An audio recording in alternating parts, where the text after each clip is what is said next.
Welcome back. I'm your host, Susanna May O'Hagan, and today we're going to talk about The Cyberbully. This is a 2015 film. Different from Cyberbully that we just talked about. It is a completely different movie, completely different time, completely different. Not the same movie at all. The only thing I think it has in common is cyberbullying, and that's about it. Cyberbullying is a 2015 British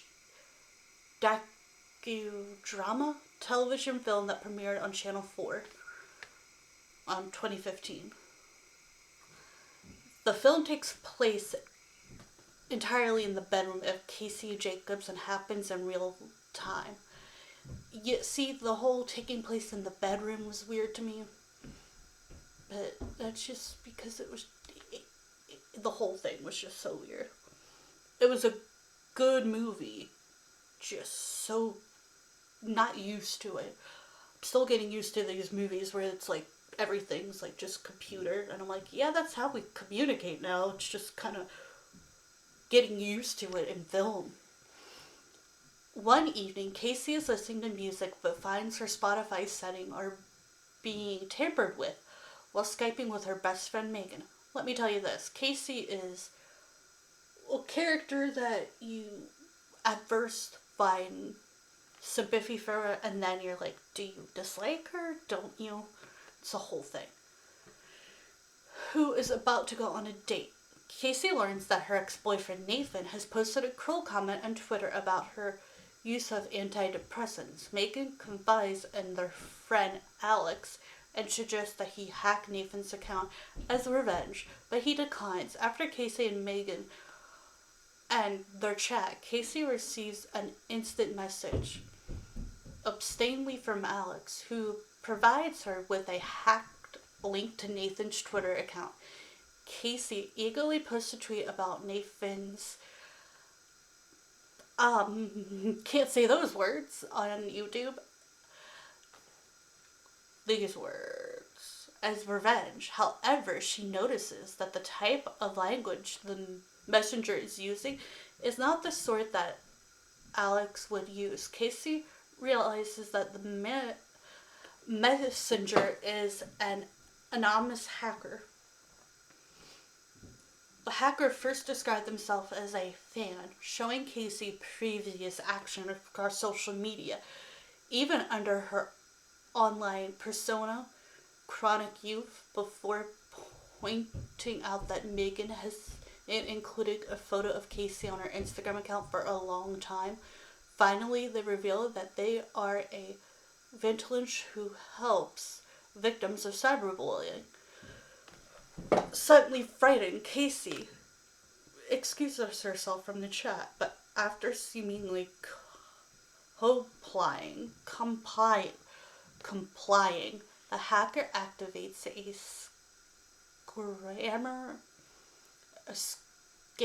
screener on her computer. Catching her off guard, they take control of the webcam and start to communicate to Casey in a computer-generated voice.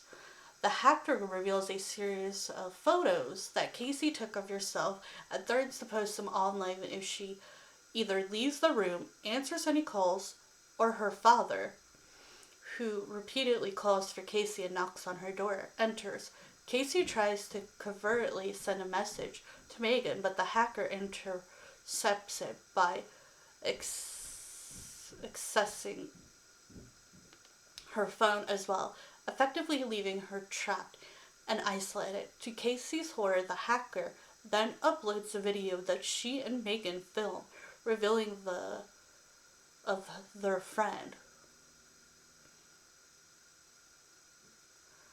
Tamara on Twitter account, effectively outing her and provoking a series of angry tweets from Tamara, Tamara.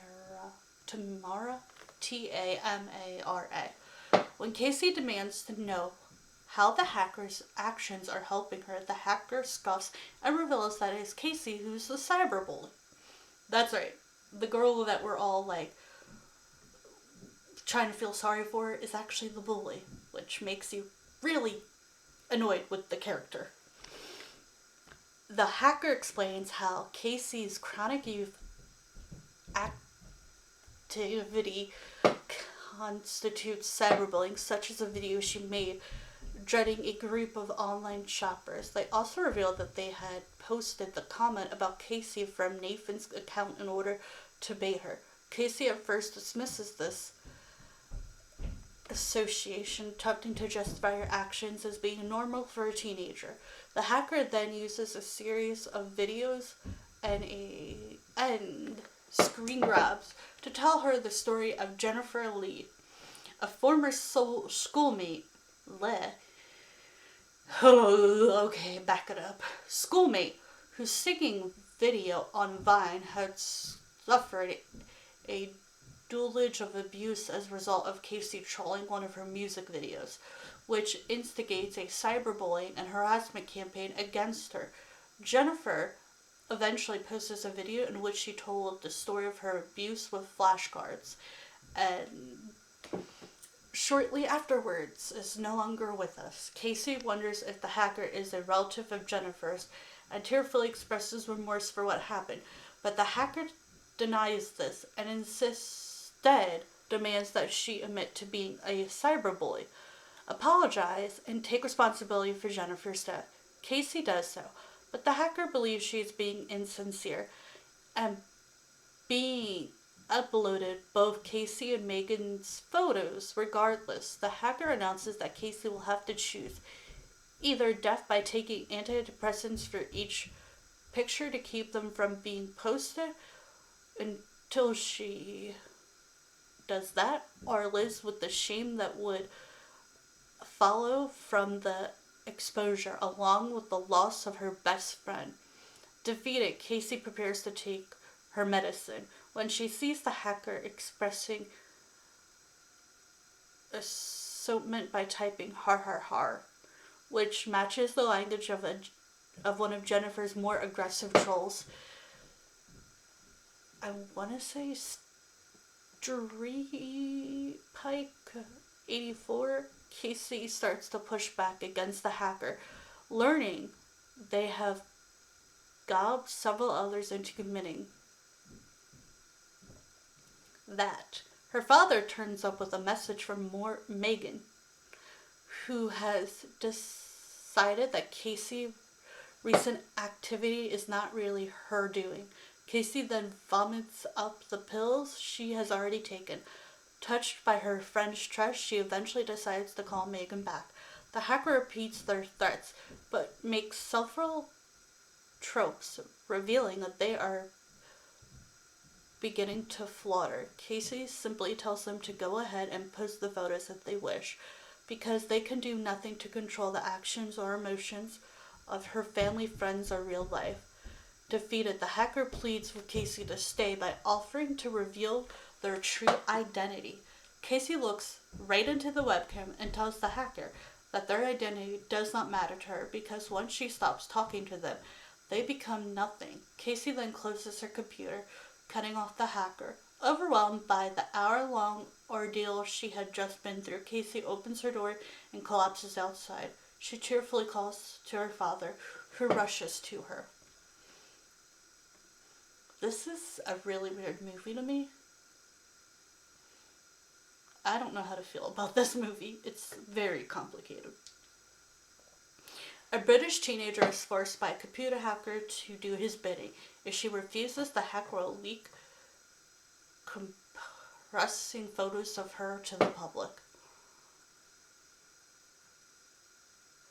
Casey, hacker, Jennifer Lee, Tamara, Megan, Dad, Alec. Cyberbully is a 2015 starring Marcy Williams. The focus on Casey Jacobs, the teenager who finds herself accused of cyberbullying by an unknown clip print. Not to be confused with the 2011 Family starring Emily Osment. Yep, that's exactly why I said what I said earlier. They are not the same.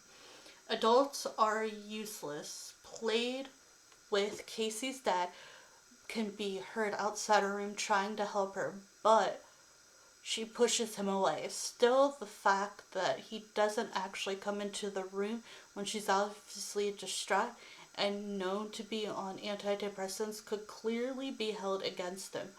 These are some, I want to say, reviews or content.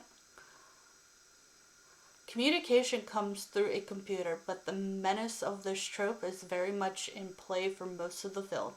The hacker uses a male computer generated voice for most of the conversation with Casey, but Casey seems to think more likely that he's a man.